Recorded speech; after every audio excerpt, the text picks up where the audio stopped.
أرست زينة بزل على صنعات أمنتن ججننتن خمون كأمن بزخبر بهراوي حلافنتن عدم زحلو زلو عبالات سراويت بترجع زحاتتنا يحطوا كمل لسايخ على نكبلو دمس أمسمع عملو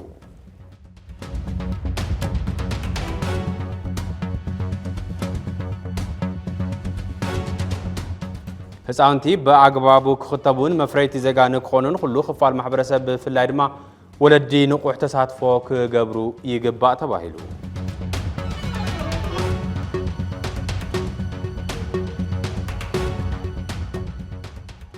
بفدرال منغستي زوص حدش اواج جبري واناو كنتات نغاداين ايكونومي تግራይን ኣብ ግምት ውሽጥ ዘየእተው ምዃኑ ተሓቢሩ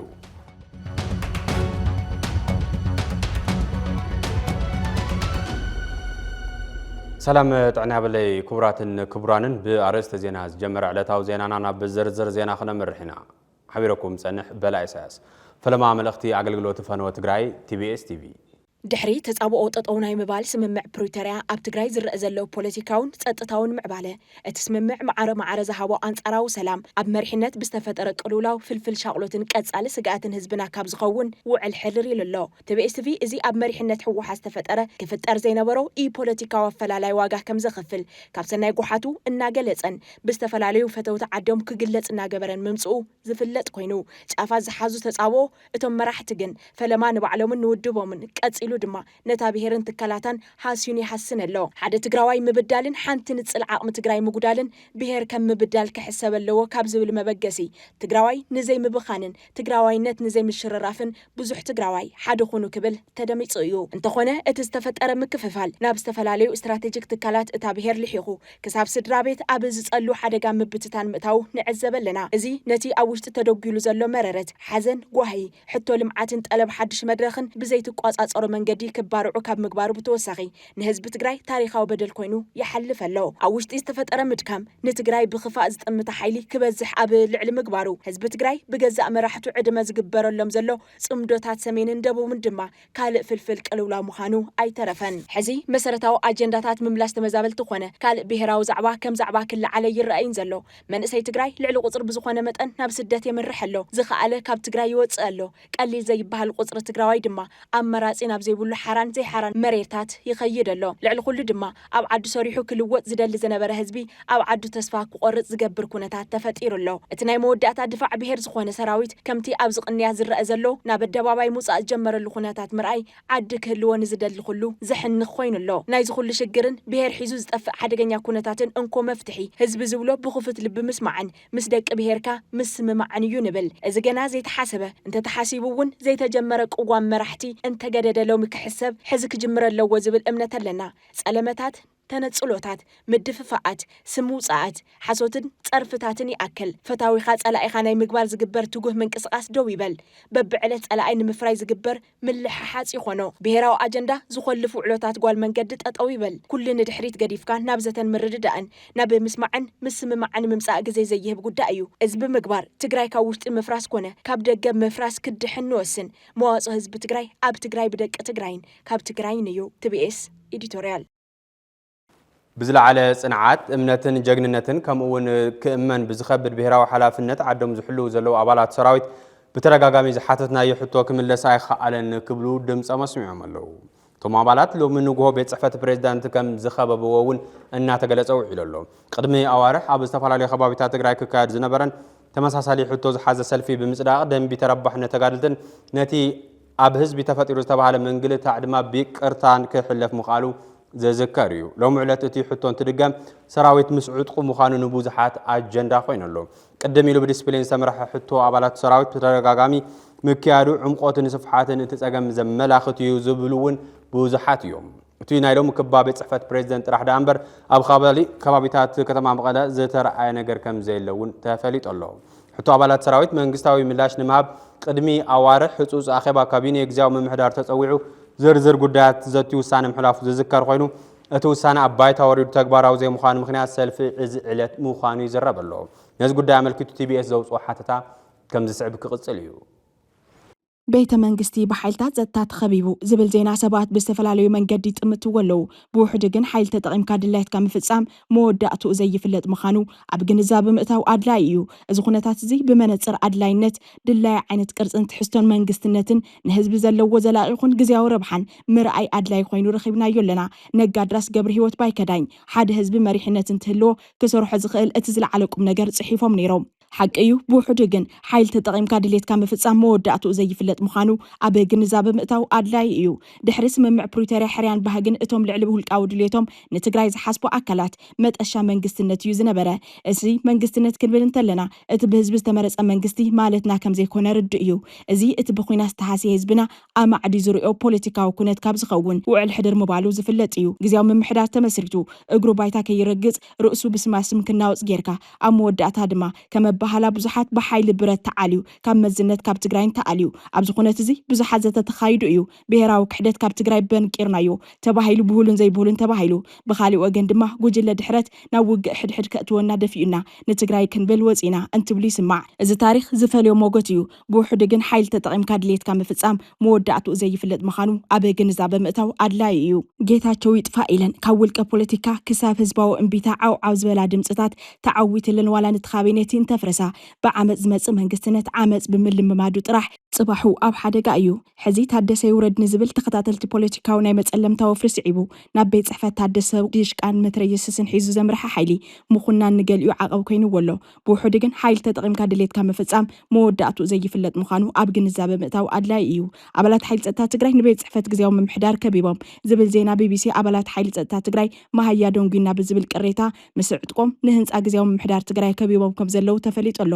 ክብል ጸብጺቡ ማህያ ደንጉና ኢልካዶ ዕጥቂ ሒዝካ ይሕተት ንዝብል ሕቶ መላሲኡ ኣይተፈለጠን ምኽባብ እቲ ቤት ጽሕፈት ግን ትብኤስ ዘረጋገጸ ሓቂ እዩ እቶም በዝሖም ኣስታ 71 ዝኾኑ ኣባላት ኣርሚ 31 ትማል ረቡዕ ምሸት ካብ ከባቢ ኣራጉራ እንደርታ ከም ዝተበገሱ እቲ ዝተረኸበ ሓበሬታ ይረድእ ዝብል ቢቢሲ እቶም ኣባላት ሓይሊ ጸጥታ ትግራይ ዓጢቐምዎ ዘለዉ መሳርሒ ካብ ክላሽንኮቭ ክሳብ ዲሽካ ምዃኑ ይርአ እንትብል እውን ዓይነት ሕቶን ክብደት ዕጥቅን ገሊጹ ኣብ ዝሓለፈ ይኮነን ዕጥቂ በትሪ እኳ ከይሓዙ ብሰላማዊ መንገዲ ኣብ ቦታኦም ኮይኖም ድምፆም ዘስምዑ ወገናት ይቕሬታ ክሓቱ ከም ዝተገበረ ዝፍለጥ እዩ ይቕሬታ ጥራሕ ዘይኮነስ ሃህብል ሃላይ ተባሂሉ ነቲ ንጹህ ሰላማዊ ሰልፊ ፖለቲካን ትስርሐሉ تعذبنا حزن تاي تفتيرو ملسي يلن بوحد جن حيل تطعمك دليت كام فتصام مودعته زي فلت مخانو أبي جنزاب متاو أدلايو بزي زخوني يخون مبرابري بزي حدث أو عتن دفئتن كادرن بيزا عدون هزبون كبل استقادة للجنة سراوي تجري زلوا محبراون بوليتيكاون تقلبات شماشي من بوليتيكاون مثل النهابكا كابت حتى تنت حلف النت مهدام كهلا حدا جاي ولدلو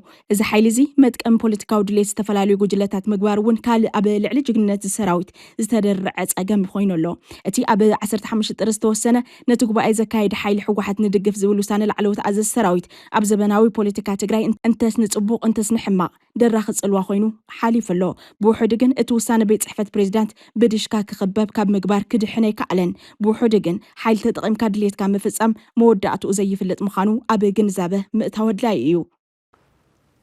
ህፃውንቲ ብኣግባቡ ክኽተቡን መፍረይቲ ዜጋ ንክኾኑን ኩሉ ክፋል ማሕበረሰብ ብፍላይ ድማ ወለዲ ንቑሕ ተሳትፎ ክገብሩ ይግባእ ተባሂሉ እዚ ዝበለ ኣብ ቢሮ ጥዕና ትግራይ ተተካኢ ከይዲ ስራሕ ምስጓምን ጥዕናን ምክልኻል ሕማማትን መንግሽ ባህረ ስላሴ ኣብ ክታበት መከላኸሊ ሕማም ኣልምሲ ክልላዊ መብሰሪ መድረኽ ተረኺቡ ኣብ ዘስምዖ ቃል እዩ ኩናትን ድርቅን ዝወለዶ ሕማም ኣልምሲ ብዝያዳ ይመሓላለፍ ከም ዘሎ ዝገለጸት በዓል ሞያ ዝርግሐት ሕማም ብኣግኡ ንምዕጋት ዝዓለመ ክታበት ሕማም ኣልምሲ ግዝያዊ ምምሕዳር ትግራይ ኣብ ዘመሓድረን ከባቢታት ትግራይ ከም ዝወሃብ መንግሽ ዕላው ገይረሎ ካብ 3 ታሕሳስ كساب 6 تحساس زواب كتابة حمام المسي لعلى 1 مليون زخون تحتي 5 عدمه زخون صاونتن مختاب عليهم الناس صراح كم زلو منقش وسيو حبيرو منقش بارس اللاسه يقصل وقع حسيا دركتات او تفلالو كبابيتات اب تግራይና حمام بوليو استرخبلن كبابيتات نيريو ስለዚህ ካብ ሓደ ከባቢ ናብ ካልእ ከባቢ ዝሕማም እዚ ከይመሓላለፍ ንምክልኻል ዓውይ ረብሓ ዘለዎ እዚ ክታበት እዚ ብተወሳኺ እውን በተለይ ኣብ ህፃውንቲ ዘሎ ሕማማት ናይ ምክልኻል ዓቕሚ ሓፍ ክብል እውን ይጠቅም እዩ ኣብ ህፃውንቲ ዘሎ ብዝተፈላለዩ ሕማማት ካብ ሰባት ናብ ሰባት ዝመሓላለፍ ሕማማት ኣብ ምክልኻል እውን ዓውይ ጥቕሚ ኣለዎ እዩ بخالي مداي أبو كلنا زرعيو تلاوت حمامات أم مكلخال بتلي كم بولي عينت ناي مكلخال عامة حافظ بال زختاوت زب مهابناون ناي مكلخال حمام أبو صاونتي زحاشق خوونيو زجبر أو حبرة سبناون زناي حبرة سب ناي تحساسوا فلتوتو كندينا زأكل كتابة بمختاب كما سوزلقولو حمامات موتنا مغناس عاوي قدي زلوه سوزي كم بيرو أبزلقوم تساتفتون ببل ملكتكم زرفي زختابة زعود قوون نعمل لعال قرسكاس مسرح محاورسب أبزختابة زي تساتفين قوون صاوعتنا إنا نقرب بحدا جز كوينات بخالي جز سانوز توارد سراح من قستاوي أبيات عيو زرقح لبدا HIV AIDS أبزا سق خونتات كم زلط حبيرو زيز حبرا أبزوبا دبوب تقرأ مراحي قجلة عناز خونا مساي عبابا تخون أبزرقحات إحمام زرهبا مستقالنا أبزنا برو حالت إرساني حيتيو زرقح لبدا أحمام HIV AIDS نكعقتن كابز انتهاز ترفو ولو تعنو نكحلون حبرات سابق قبو مكل خالك قبر يقبا زبالة تبع المويا حزون مقتات لبدا توارد سراح كم زيت قلب حبيرو لبدا HIV AIDS قدمي كوينات كابزنا برو متأن زرقحا بعصفي كوسخ زخالو المخنيات زقماتا مساي لبدا نتوز ترد كله قبو تنقاق كقبر معيدو أبزي قديا ميديان كومنيكيشنن بوحدو قنزاب معباي قيدا انكس اوتا مساي عبابس اوعو توسخ لنا المخنيات ياو قاعديو عابيت اقم تناي متحواس ناي محابر سبيو سلازي تقدم خزنا رقم تقرأي يخون كم تن دمار ناي تن رواتات خرأي كله حاد نتوي خلته حاد نتوي سلسته إنيرو كشفت مودعتنا عصر خلتشعن عصر تخلت خاب زنبرة ناب زيرو نتوي تشع تزور الخونة تيزولو سلازي بدي حريقو بزيت قدر ناي عريت خونا ناي خونتات ناي زي من محلاي نتي لبدا تخونتات فوتورو كشاب نريو زلنا داتا تبصحيو مالتي سلازي ابزي فلي بالخاخر راي كله مهزتين صبول لنا تايو نازل قلعت زخرو محاورسه ابعتهم percent يبزح نيريو هذا جن درجاتي افت كوميونيتي زولو تزيزح percent يحيزو زولو فلذي ببورد او زولو داتا زرقي زولو افت محاورسنا ناي شللتنينت خناتاتلو كم منقستون كنسرح له زقبنا نقرات قانا اي صراحه نزبل خناتاتينو تناي مكل خال خيدي قبل خزي تي مالتي سيكتورال ابروتش تختيلنا اين ننقساف نيرنا سلازي بز مخنيات زي تقلوا لاو زمصو تناي محبرسب مزنقع كم يلون كم سيكتر تحوابير خزي مسرح نزي شجرات زي ام قفح ناي وعلو قد ريو مالتي مركب كافت قدم رايا عم سفيحي زولو خم زوانا اب كم تقرايون تمساسالي زوص زولو مردعتاتات سلازي فليل بتناتنا زوا زلو او وسنات وردا زري زولو ناي لبدا خنتات ازيو زدنقص يزولو بفلاي افتن هوت سبوت اريا نبلن كم مخوني كتما مايچو كورم زينا زن كتما زلوا كم يلون افتن عيشل كتما نبلنون كم بورا زلوا بوتاتات تمساسل تنخالوتون خمو والاتي مطانو وحزب لي ونبر ابزين ريو استسفاف حل خناتات يزر يزلو እዚ ኩነታ እዚ ከምቲ ቅድመ ህዚ ንገብሮ ዝነበርና ናይ ምክልኻል ኸይዲ ነቲ ዝድለ ይኮናን ብዙሕ ምዝንጋዓት ኣሎ ብፍላይ ድማ እቲ ናይ ዕፅዋን ክባን ዘምፅኦ ወይ ክራይሲስ ዘምፅኦ ሽግራት ጋና ንቐፃላይ ዘርእየና ፊገር ካብዚ ከይገድድ እዩ ትስጋኣትና ማለት እዩ ስለዚ ነዚ በቲ ሕሉፍ ዝተኸበረ ናይ HIV AIDS መዓልቲ ያው ከም ራያ ዩኒቨርሲቲ እውን بزدالو خونتات كلن ورات تاكيدن تزلو ناي لبدا خونتات او تغليصي مالتي ميدياتات ون زلكم استواصو زعاري سلازخونه بزبيلو قدم خز سرح زنبر سرحتي فلاي دما بز شغراز تخرت غير خا مسرح ناتخاتم ابي غدخم زلو ተሓጋጊዝና ክንሰርሕና ዝብል ሓሳብ ይዘለኒ ሕብረተሰብ ብዛዕበይት ዘሎ ኩነታት ዝሓለፈ ብዙሕ ምትሕዋሳት ስለ ዘሎ ስለዚ ኣብቲ ማሕበረሰብ ዘሎ ናይ ጥዕና ኩነታት ብሰፊሑ መንግስቲ ክሰርሕ ክኽእል ኣለዎ ካብኡ ሓሊፉ ተናማ ሕብረተሰብ ምንቅስቃስ ስቲል ናብ ኣብዚ ቀረባ ግዜ ዘሎ ኣብቲ ሕብረተሰብ ከምኡ እቲ ስፍሓት ሕማም ከም ዘሎ ገይሩ ኣይቆፅሮን ነይሩ ስለዚ ኣብዚ ነዚ ዝሓልፍ ዘሎ መልእኽቲ መሰረት ገይሩ እቲ ማሕበረሰብና ነቂሑ ባዕሉ ክሕሊ መንነቱ ክፈልጥ ምርመራ ክገብርን እቲ ፍኑ ዝኾነ ናይ ፆታዊ ርክብ ካብኡ ክቁጠብ እየ ከስተውስ ደሊ ማለት ሕዚ ድማ ትዕዝብቲ ቲቢኤስ ኣብ ትግራይ ኣጋጢሙ ዘሎ ኩለመዳዊ ቅልውላውን ክእለይን ኩናትን ወረብ ኩናትን ጠፊኡ በሰላማዊ ንፋስ ክትከኣን ኣብ ምእካብ ዓቕሚ ተጋሩ ትኩረት ምግባር ከም ዝግባእ በተደጋጋሚ ይዝረብ ኣብ ዝተፈላለዩ ክፍለ ዓለማት ዘለው ተጋሩ ጻውዒት ዘተን ሰላምን የቕርቡ ኣብ ዘለውሉ እዋን ፖለቲካዊ መድረኽ ትግራይ ናብ ካሊእ ጸፍሒ ይቕየር ኣሎ ትግራይ ምድሓነት ትኽእለሉ ብሕታዊ መንገዲ ዘተን ምርዳን ለዝብን ኮፍ ምባለን እምበር ተኹስን ጎነፅን ዘይምዃኑ ትካልና በተደጋጋሚ ዝሰርሐሉ ዘሎ አጀንዳ እዩ እዚ ስዕብ ዝተዋደደ ትሕዝቶ ሰላም ቀይሕ መስመር ህዝቢ ትግራይ ምዃኑ ናይ ዝገልጹ ወገናት እኩብ እዩ ተኸታቲልና እንመለስ ብዛዕባ ሰላም ምዝርራብ ኣድላይ ግን ብምዝርራብ ጥራሕ ዝኾነ ነገር ኣይኮነይ ደርጋ 2-3 ዓመት ኢና ንዘራርብ ኣለና ማለት እዩ ድምፅ ፍታሕ ግን የለይ እቲ ንግግር ዳብ ተግባር ክሽረፍሉ ምክንያቱ ንሕና ካበይ ሃይማኖቱ ካበይ ማሕበረሰቡ ተኣክብና ንዛት ኣለና ስለዚ ሃገርና ብምዝታይ ፍታሕ ክትምፅእ ድብል ናይ ኩልና እምነት ኮይኑ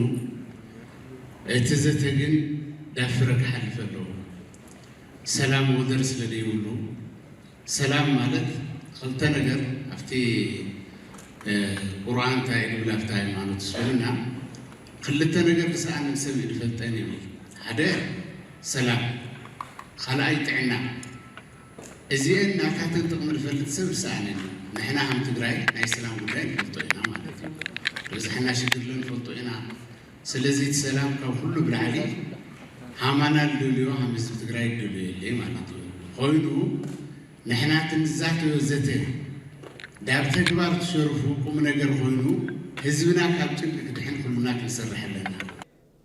መንግስቲ ክልልና ክኽእል ኣሎ መንግስቲ እሽካብቱ ዝተመረፀ መንግስቲ ልመፅእ ብኩሉ ትግራዋይ ብመብዛሕትኡ ትግራዋይ ኩሉ ትግራዋይ ለክስማዓመሉ ይኽእል መብዛሕትኡ ትግራዋይ ግን ክዓስሉ ዝኽእል ካብ ኩሉ ፖለቲካዊ ሓይሊ ካብ ኩሉ ዝተወደበን ዘይተወደበን ሓይልታት ብዛዕባ ትግራይ ሓሳብ ኣለና መዋፃፅ ኣለና ዝብሉ ሓይልታት ተኣኪቦም ምስርትዎ መንግስቲ ክህሊ ኣለና ግዜያዊ መንግስቲ ክህልና ክእል ኣለዎ መሸጋገር መንግስቲ ዝተፈላለዩ ዓይነት ስማት ይሃልዎ ፀገም የብሉ ግን ኦል ኢንክሉሲቭ ኩሉ ለሓቐፈ ምንም خلا خمس نيركا خلا لازم يبيلكا ليبهالو تجراوي يهن ميهن تواهيلو تجراي لا لحيشة بوتا للشجاجرلو منجستي كمسرات خل اللهم مواطن تجراي كم تخوينو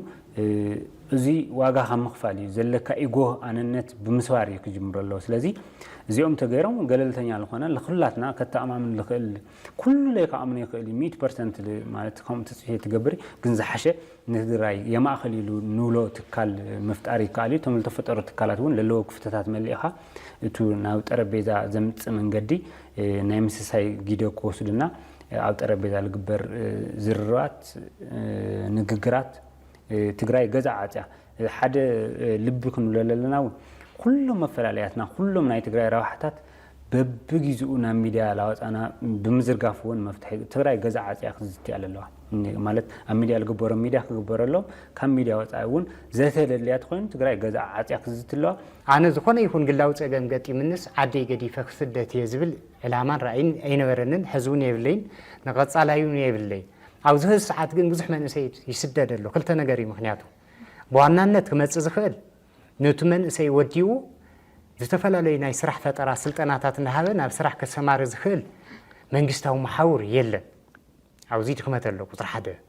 نزي مخنيات غيره تمن سيون ورد إلكا كونيشتن سرح جميركا نبزحشة مسججار زبل نايت حساسبا لو تي جبر أنت منسي نجارات مشاچيلوس عوض غنا سرح كبي يزدلي عاوزي كلتي يجاف زحز التحساسبا إليه هذا أنا كم نقول سحس وجن بتازلاتنا أبكبابينا بزلات صقا سريحنا عدنا هنا يزبل سدتون أنا يتبابعن نسدت حتى تكن كل تأكلات يوم بعدو توز سدت زلا أكلن نخسدت مخنيات زخانة مريحنا تني ليه زعمن مخنياتهم هذا السب كمرح كله كم سدرانو صدو توم تمرحهم أكلات دكها سويتها ولا أبجز زلوا صراحة يأخذون كله ناتهم حلفنا تلقى سو من جسوا محاورون زمر حزب حلفنا تلو حزوزي كمزي سلسبهله سليت كحدر يقولون كتم مهارو لي زلكا سو ممرحون بقعت خمسة دلي مالتي سو نوعلكم من رح زي كعله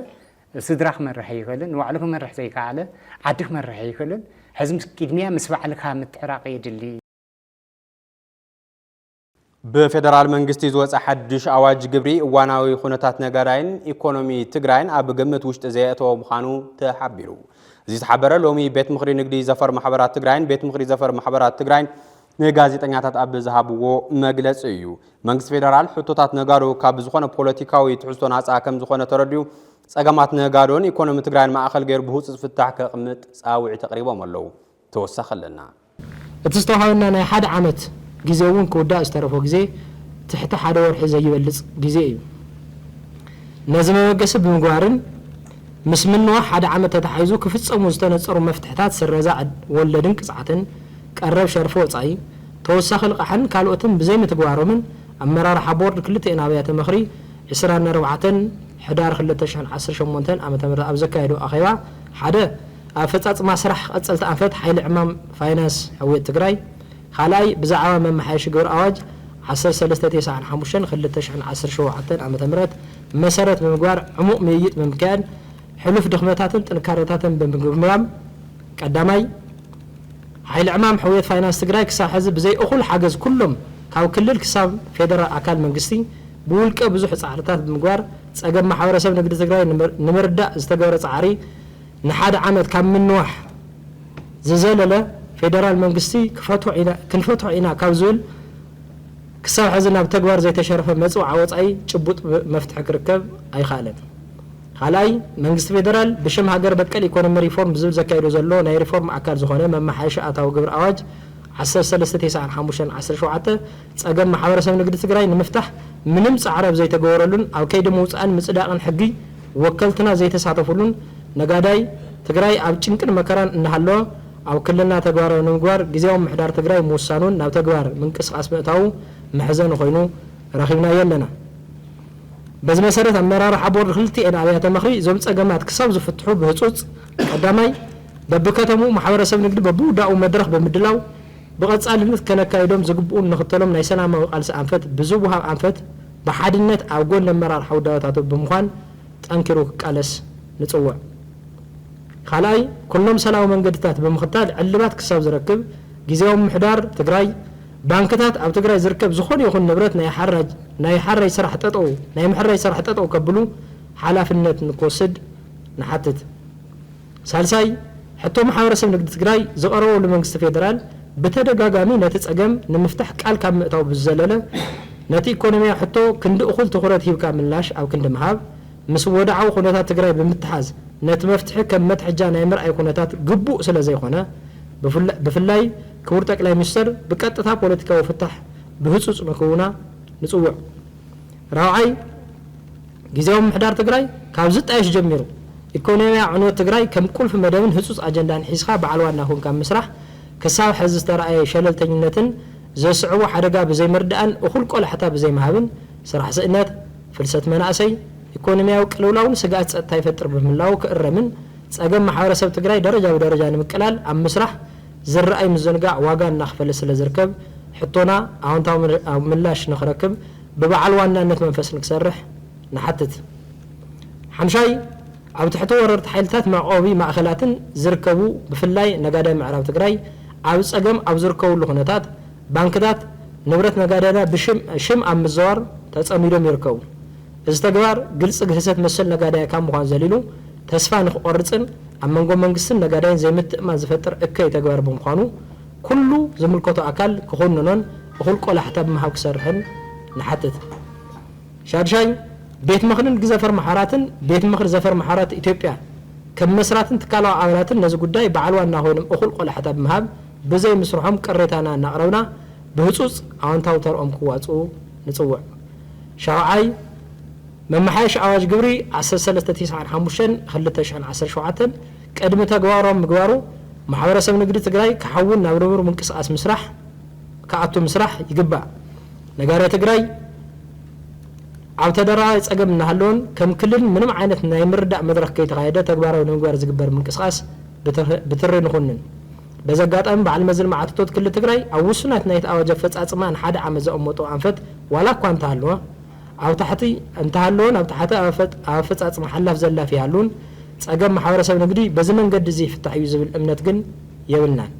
ስለ ዝኾነ ጊዜያዊ ምሕዳር ትግራይ ነጋሪት ትግራይ ፍሉይ ማዕቀፍ ብምድላው ኢኮኖሚ ትግራይ ንምሕዋይ ክሰርሕን እዚ ክሳብ ዝትግበር ኣፈፃፅማ እዚ ኣዋጅ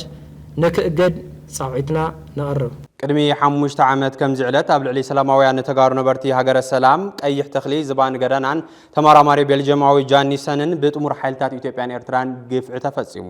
ጽንታ ትግራይ ከይርሳዕ ከይድገም ካብ ቃል ንላዕሊ በብዕለቱ ዝተፈጸሙ ግፍዕታት በብዕለቱ ክዝከሩን ፍትሒ ክሕተተሎምን ይግባእ ካብ ዝብል ጽኑዕ ህዝባዊ እምነት ሎሚ ኣብ ዝተጠቐሰ ቦታ ህይወቶም ንዝሓለፈ ወገናትን ስድራ ግዳያትን ምዝካር ሓላፍነት ናይ ዝስምዖ ትካል ዋኒን እዩ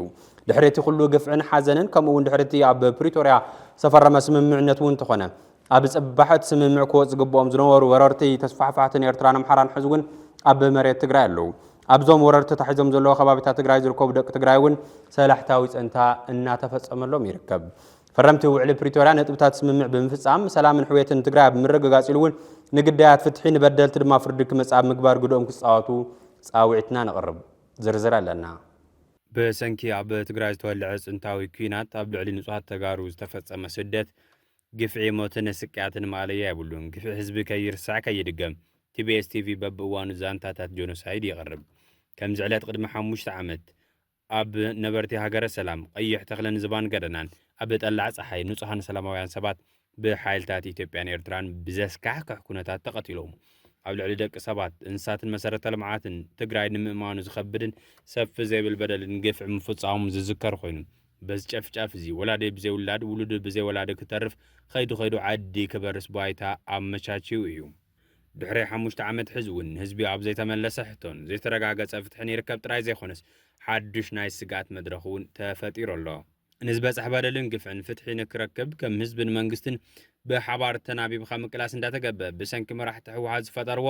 ናይ ወንበር ውጥጥ ኣሽምባይዶ ንዝበፅሕ በደል ክቃልሕን ፍትሒ ክረክብን ካልእ ጽላለ ኩናት ክወልድ ምክንያት ይኸውን ኣሎ ህልውፀቱ ከኽብር ኣይኻልን መንገዲ ልምዓትን ሕይወትን ክጅምር እውን ኣይተረኣየን ካብ ጽንታ ዝወፀ መንእሰይ ትግራይ ኣደዳስ ስደትን ስቃይን ሞትን ክኸውን ኣብታ ህይወትን ኣካሉን ዝገበረላ ትግራይ ንምንባር እውን ተስፋ ዝስነሉን ብርኪ በፅሑ ከም ዘሎ ዕለታዊ ተሪኦ ኮይኑ ኣሎ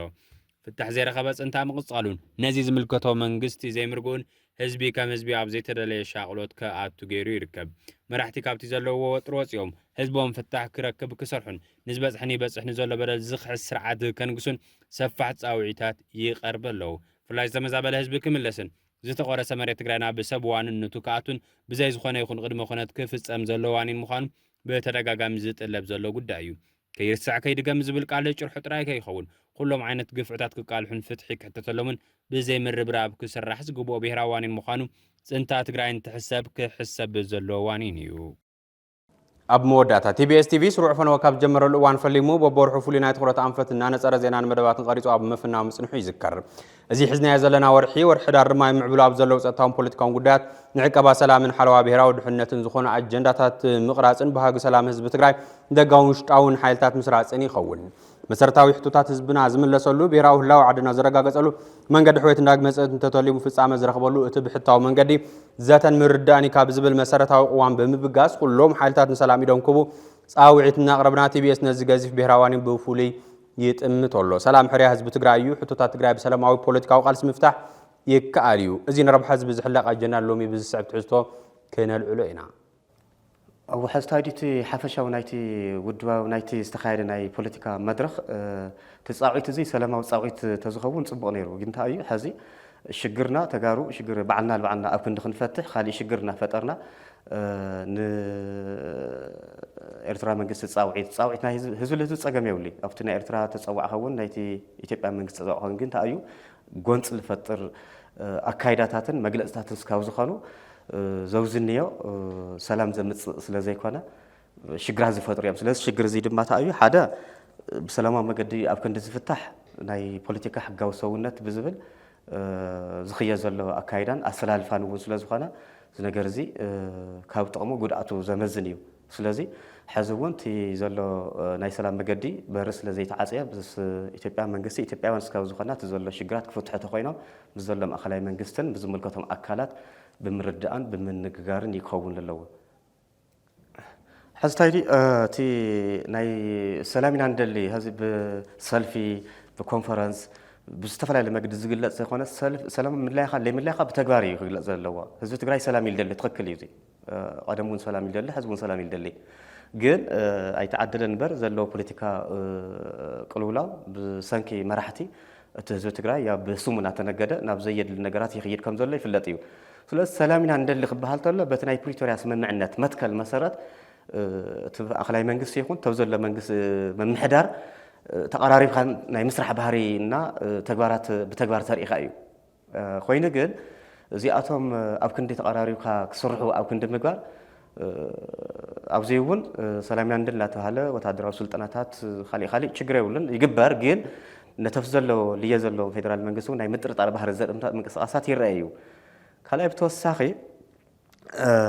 እቲ ምጥርጣር ከም ዘሎ ኮይኑ እቲ ሰላም ምድላይ ለይምድላይ ክትቀራረቡ ኣለካ ካብዚ ወፃኢ ግን ካብቲ ናይ ፕሪቶሪያ ስምምዕነት ወፃኢ ሰላምና ንደል ናልካ ምስ ኤርትራ እንድሕር ትቀራረቡ ምስ ሻዕብያ ትቀራረቡ እንትኮንካ ሰላምና ንደል ናልካ ምስ ፋኖ ይድግፍ እየ ቃልሲ ይድግፍ እየ እንትብል ትኮንካ ሰላም እውን እናፈረሰ እዩ ዝኸይድ ስለዚ ከይዱ ኣብ ተግባር ዘየለ ናይ ደመና ኩናት ከም ዘሎ እቲ ህዝቢ እውን ይፈለጥ ኩላትና እውን ንፈልጥ ኢና እቲ ልመፅእ